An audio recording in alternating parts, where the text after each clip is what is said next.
अस्सलाम वालेकुम। SM news के साथ मैं हूं मुकद्दर रज़ा। एसएम न्यूज़ स्टूडियो में खुशामदीद। खबरों का सिलसिला बढ़ाते हुए हम शामिल करते हैं साहिवाल से।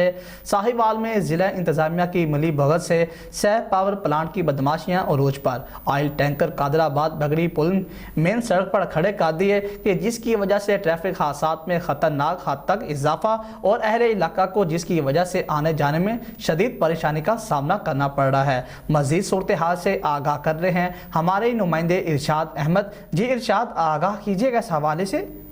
जी बिल्कुल, तफसीलात के मुताबिक साहिवाल के नवाही गांव चक्का number 56 Qadirabad Saif power plant की ज्यादा पार्किंग ना होने की वजह से कादराबाद बागड़ी पुल मेन रोड पर अपना पार्किंग सेंटर बना दिया और अपनी गाड़ियां और एल टैंकर मेन सड़क पर खड़े कर दिए, जिसकी वजह से काफ़ी इंसानी जानें भी ज़ाया हो चुकी हैं और ट्रैफिक हादसा में ख़तरनाक हद तक इजाफा अहले इलाका को आने जाने की वजह से शदीद परेशानी का सामना अहले इलाका का कमिश्नर साहिवाल डिवीज़न और बहादुर काजी डिप्टी कमिश्नर साहिवाल वाजिद अली शाह से नोटिस लेने का मुतालबा। जी बहुत शुक्रिया इरशाद अहमद तफसीलात से आगाह करने के लिए। अब तक के लिए इतना ही। मज़ीद खबरों के लिए देखते रहिए एसएम न्यूज़।